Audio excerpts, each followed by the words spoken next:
Hey, so this is week 10, day 1.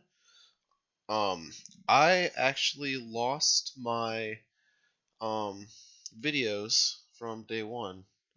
I can't find them online and I can't seem to find them on my phone anywhere, but I can tell you basically what I thought about it. Um my so I said I was grinding slightly out of the parallel position, and I thought I might need to dial back how aggressive I'm going with my RPE 8 or RPE 7 um lifts, and I think that especially with the grip change, I might dial it back. Um, I want to say about 395, maybe like vary the 10 pounds. Lifting in the afternoon's been going a lot better.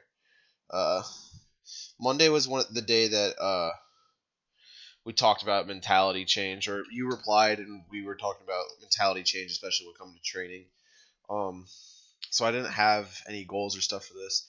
I even have written here, you're right, that my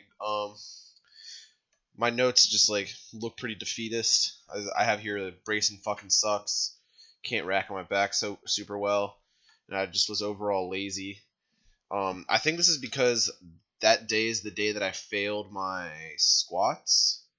I failed. I think that was the RPE 10 day, and my back got super fatigued. Um, uh, yeah, I put my lower back felt real gassed, and so I decided to cut it there.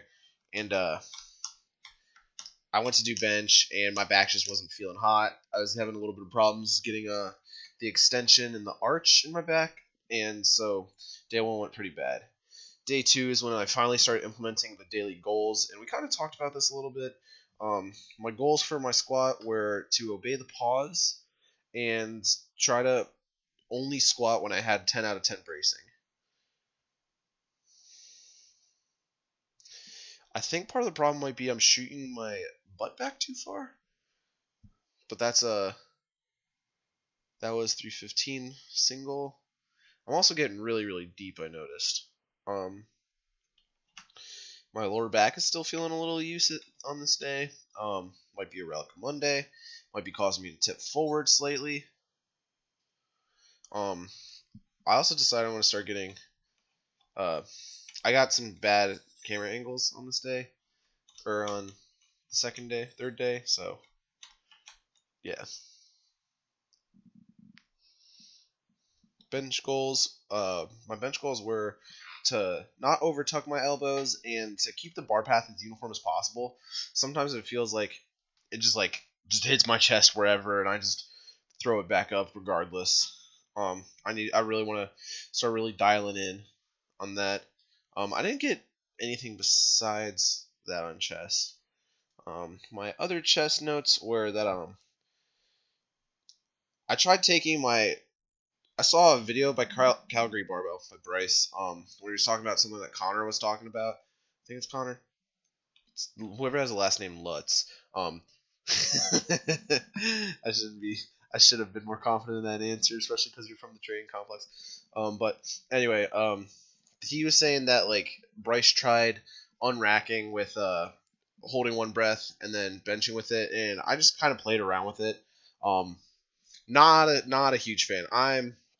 I have here that was a really dumb idea, or at least it felt like it to me. Maybe practice it a little more.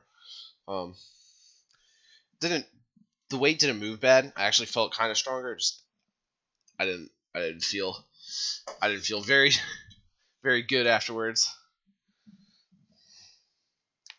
Yeah, that's all I had for bench. Deadlift. My goals were to take less time in between reps and pinch my lats a lot harder.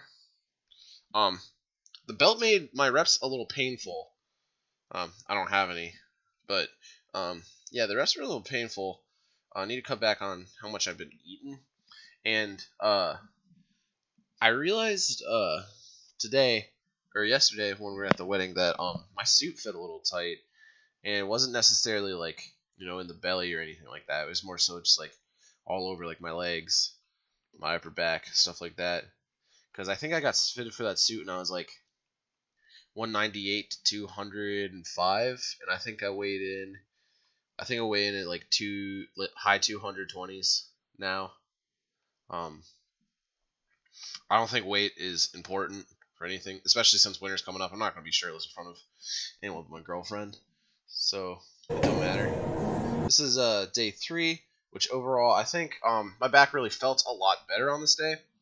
I wrote the belt fits better, and my squat goals were the same. Obey the pause. Well, not obey the pause. This is dumb. And really focus on my bracing.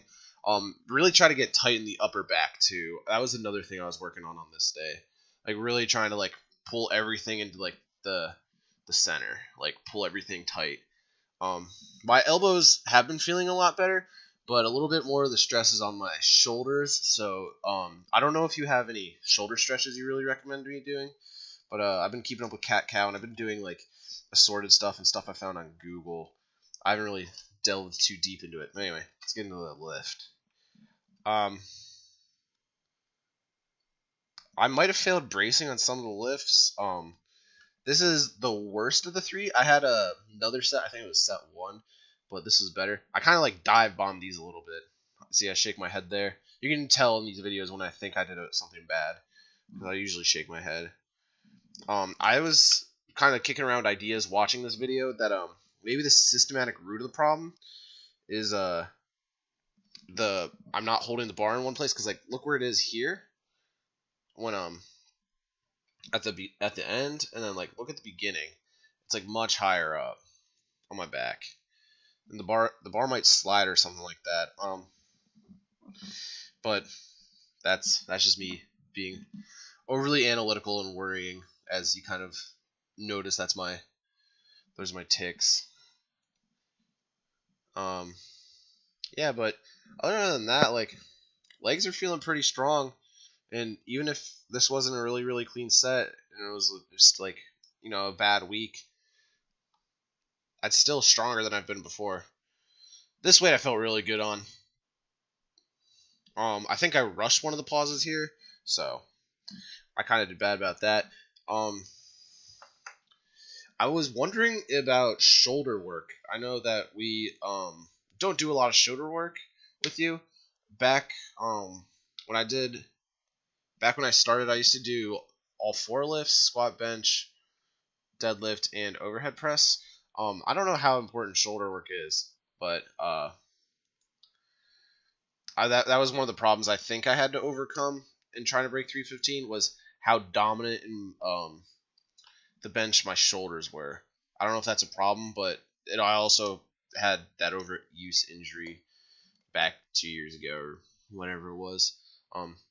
Yeah, just curious about shoulder work. What your thoughts on it were. Not trying to program for myself.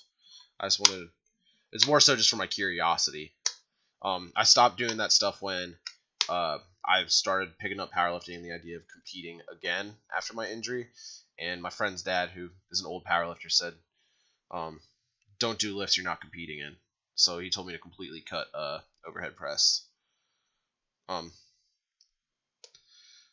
So I guess I kind of answered my question there. I was kind of just rambling because I don't know. I was thinking about it in the car today. I had a lot of time to sit and think about training. On this day, I kind of like.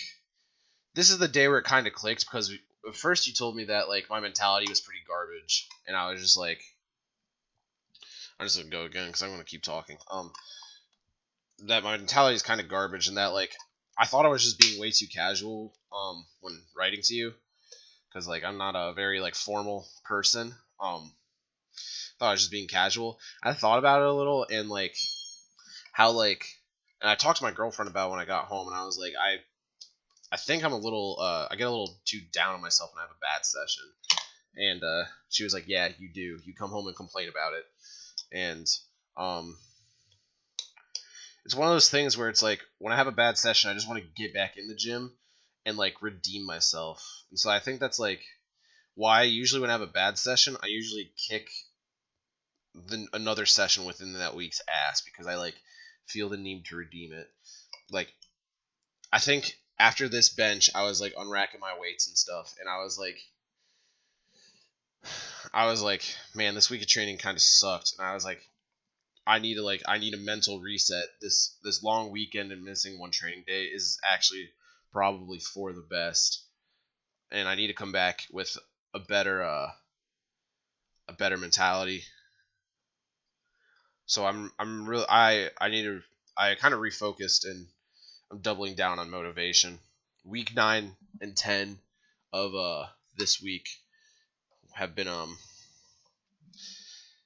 they could have been better, but I'm going to put that in the past. What matters now is week 11, 12, 13, 14, 15, whatever. Um, Also, do you think it's worth going back to a chiropractor? That's another thing I was thinking about. I stopped going to a chiropractor, I think, in about week 6 because between paying for coaching and paying for chiropractor, I was running like a pretty decent amount of my monthly expenses between those two things. It was higher. The only thing higher was my rent, but don't want to bore you with my financial side. I'm kind of oversharing at this point. Kind of just talking to a mic about and psyching myself up to go to the gym tomorrow. Okay, I'm gonna stop rambling. Um, Looking forward to hearing back from you.